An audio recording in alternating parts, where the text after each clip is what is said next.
evening on Fellowship Day 186.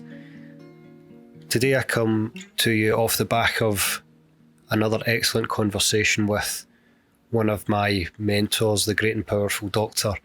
Fraser Kerr. A shout out to Fraser. And on that note, the theme of what I want to make you consider today is the real value of mentors and coaches and the differences between those. So on this fellowship, I have two aligned mentors, one academic, one more business and entrepreneurship focused, and each in their own way, and in the kindness of their time, allow me to stay accountable to myself, the goals that I've set, the key performance indicators that are part of the fellowship, how far along I am with each of those indicators and goals versus what I stated earlier on.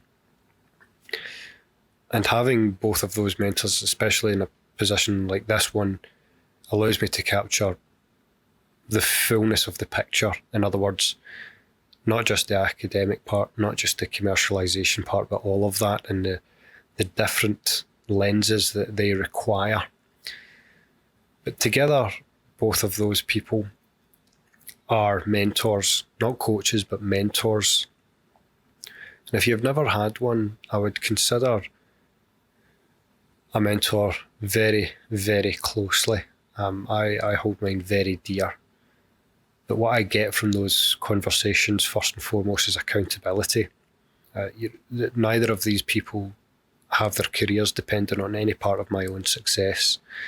And so I find that each of their views are not just valuable, but also as close to objective as they can be. I know that's never really possible, but at least there's enough of an independence of our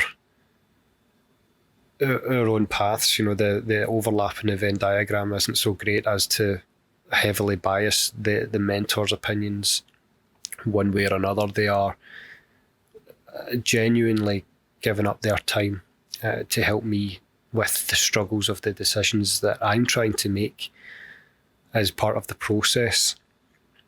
So mentors from that perspective, really good for accountability. Really good if you can find the right people who have no agenda other than to help you. They are not going to get any further in their career by helping you. They've either been there, seen it, done it, or have enough going on in their own lives that yours is their way of helping you is their way of giving back. It is another way of putting that, and that's why seeing it that way, I'm even more grateful to have these people in my life. So think about a mentor as your way of being accountable to yourself. If you struggle to keep on top of all the wonderful things that your ambitious self has promised to deliver as part of a fellowship or similar scheme. But then on the flip side of that, there are coaches. Now, I haven't spoken to any coaches with the same depth and regularity as I do my mentors with whom I speak at the very, very, very least once a quarter. One of them I speak to at least once a month. Coaches, I haven't had that level of engagement, but I did have my first experience of a coaching session earlier this year, where as part of a business course, I was taking part in.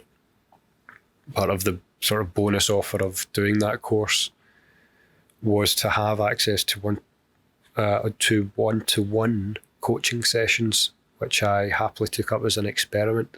And where I would say that coaching sessions are different, how to put this into words, where the mentors can give you a different view and a level of accountability to your goals. A coach, if they're a good one, will help you get out of your own way. They will give you the space to wrestle with your thoughts out loud and ask open, probing questions that they won't answer for you directly, but if asked appropriately, they will help you lead yourself down the path to solving a problem. Although I won't get this phrase entirely correct, one of the really beautifully succinct ways I've heard coaches described is that their job is not to give you any revelation. Their job is to ensure that they don't steal your own revelation from yourself. Those coaches are there to converse with you, but also as a representation of a way for you to externally converse with yourself. If done correctly, I think, although things like coaches and mentors can be sometimes conflated or synonymized with one another, you're robbing yourself of the fullness of both experiences. Their mentors and coaches each have their own roles to play, and each should be very different. So if you haven't ever tried mentoring or coaching, to be on the receiving end of either of those, I would very strongly consider it.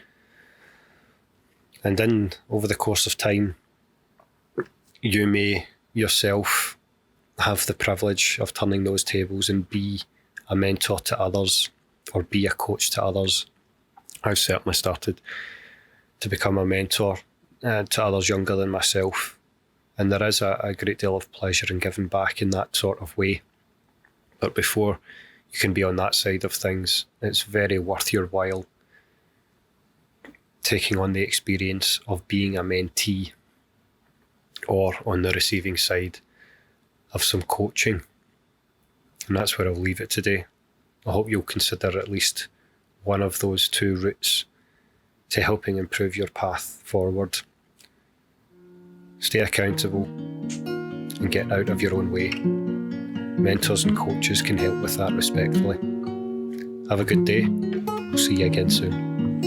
If you like what you're hearing on the podcast, head over to the website where not only will you find the written blog versions of these podcasts, you'll find my leadership blog series, the Daily Thought series, and information about my book on managing the imposter phenomenon. We also have even more free resources and webinars linked to the YouTube channel. So head on over to dr-marc-reid.com. That's dr-marc with a C -reid.com.